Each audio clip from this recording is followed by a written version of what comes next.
Topic हमारा है the sandwich theorem.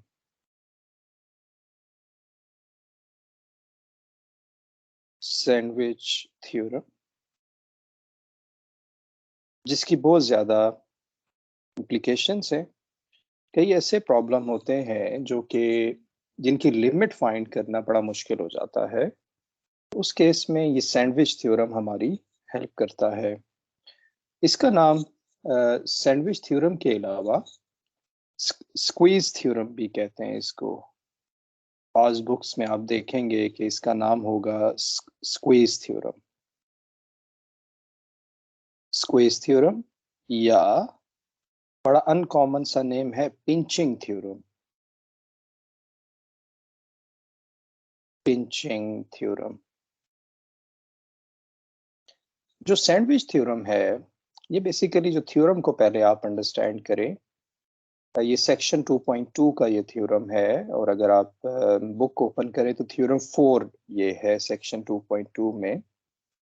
जो सैंडविच थ्योरम है ये हमें बताता है कि अगर आपके पास I am sorry I am sorry हमारे पास अगर तीन फंक्शंस हैं, फॉर एग्जांपल एक फंक्शन है एफ ऑफ एक्स, दूसरा फंक्शन है जी ऑफ एक्स और तीसरा फंक्शन है एच ऑफ एक्स। ये तीन फंक्शंस हैं, लेकिन इन तीन फंक्शंस में एफ ऑफ एक्स जो है ये सैंडविच है। आई एम सॉरी, थोड़ा सा गला खराब है।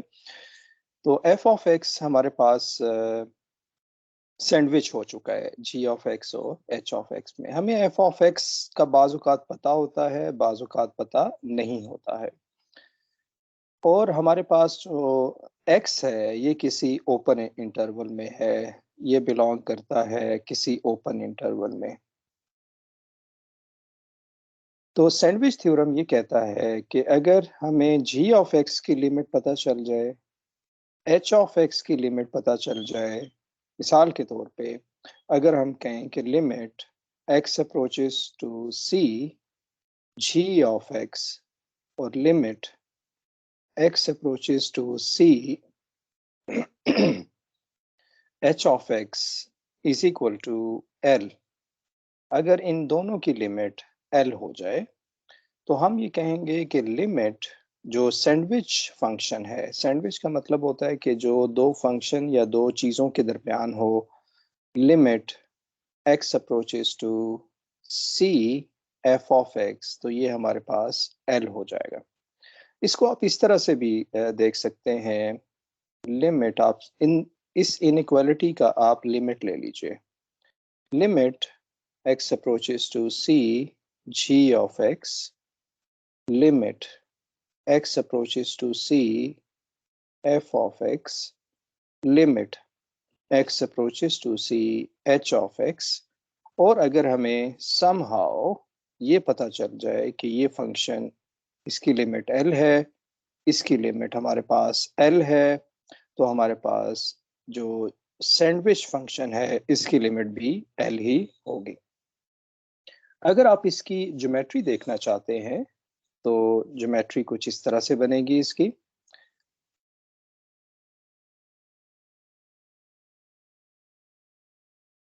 जैसा कि हमें पता चल रहा है, ये सैंडविच थ्योरम की एक हमारे पास इंफॉर्मेशन है कि जो जी ऑफ एक्स है वो सबसे छोटा फंक्शन है, जिसका मतलब ये होगा कि जी ऑफ एक्स कोई फॉर एग्जांपल यहाँ पर है। इसको मैं, क्योंकि बाज़ फंक्शन हम अपनी मर्जी के बनाते हैं ताकि समझ आ जाए। और इसी तरह से जो दूसरा फंक्शन है एच ऑफ एक्स, जिसकी लिमिट हमें पता है, वो सबसे बड़ा फंक्शन है, यानी कि उसने हमेशा जी ऑफ एक्स से ज्यादा रहना है। अगर ये हमारे पास जी ऑफ एक्स है तो एच ऑफ एक्स ने हमेशा ज्यादा रहना है बाकी दो फंक्शन से। तो हम सपोज करते हैं कि वो फंक्शन फॉर एग्जांपल कुछ इस तरह से फंक्शन है। ये मैंने रफ सा फंक्शन कोई यहाँ पर बनाया है। सॉरी।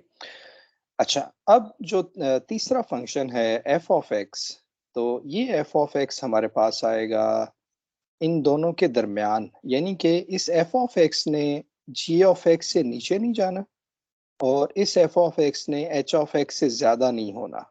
यानी कि इस फंक्शन ने जैसा भी फंक्शन होगा, ये अगर फॉर एग्जांपल यहाँ पर है कुछ इस तरह से ये फंक्शन होगा। ये मैंने रफ सा फंक्शन कोई बनाया है यहाँ पर।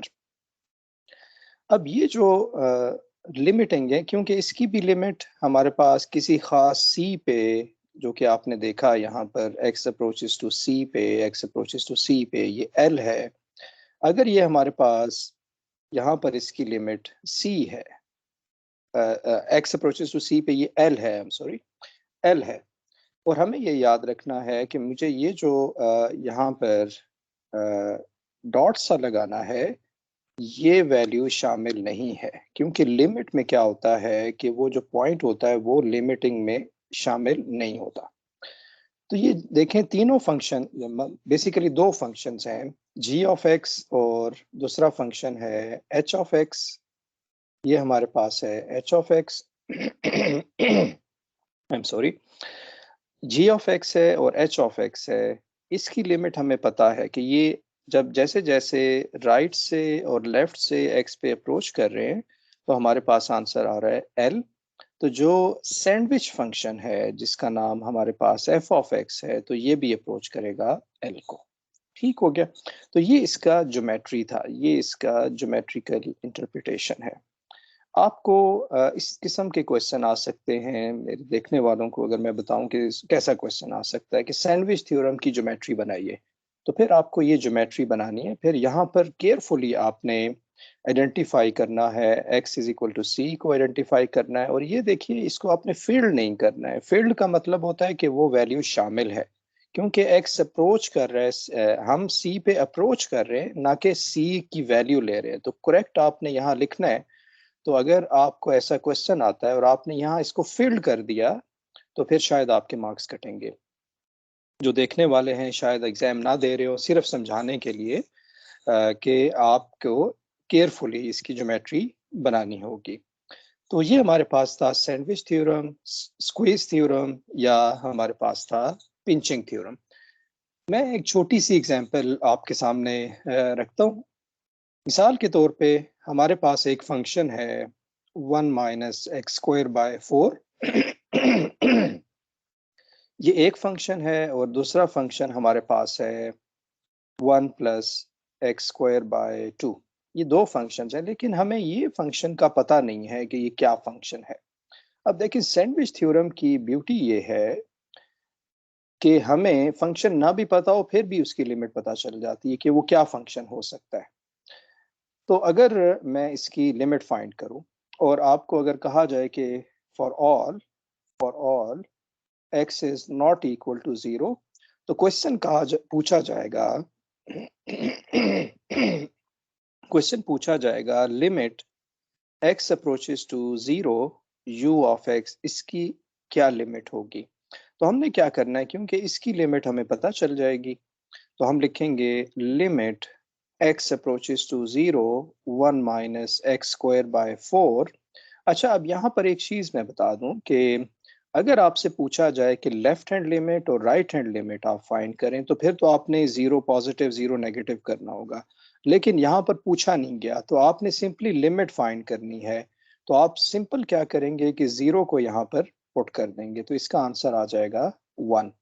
इसी तरह से जब आपको कहा जाएगा कि लिमिट, यानी कि x approaches to 0 u of x की लिमिट फाइंड करनी है, तो हमें इसकी लिमिट अगर पता चल जाए, limit x approaches to 0 1 + x² / 2, तो ये हमारे पास भी आ जाएगा 1। ठीक हो गया। अब आपने, इसका मतलब है कि जो लिमिट x अप्रोचेस टू 0 है u ऑफ x के लिए, u ऑफ x के लिए वो लिमिट क्या होगी, हमारे पास होगी 1। ओके। तो ये हमारे पास आ जाएगा 1।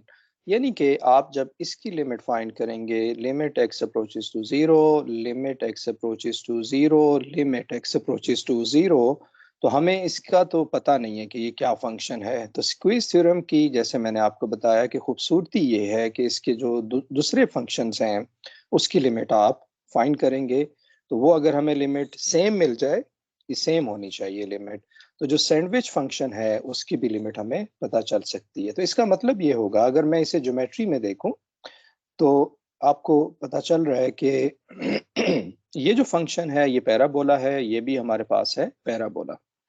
तो ये एक पैराबोला होगा और दूसरा एक और भी हमारे पास पैराबोला है। मैं ये रफ सा फंक्शन बना रहा हूँ।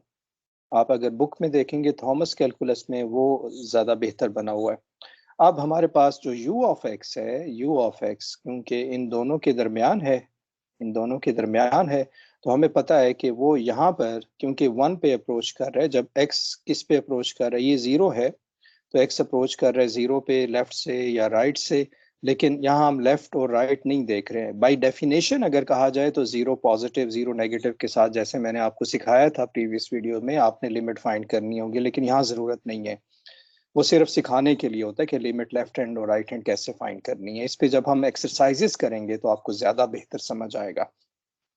तो जैसे 0 पे अप्रोच कर रहे हैं तो हमारे पास आंसर क्या आ रहा है, 1 आ रहा है, और ये हमारे पास 1 आंसर आ रहा है। तो जो अननोन फंक्शन है उसकी लिमिट हम फाइंड कर सकते हैं। तो ये हमारे पास थी एक एग्जाम्पल।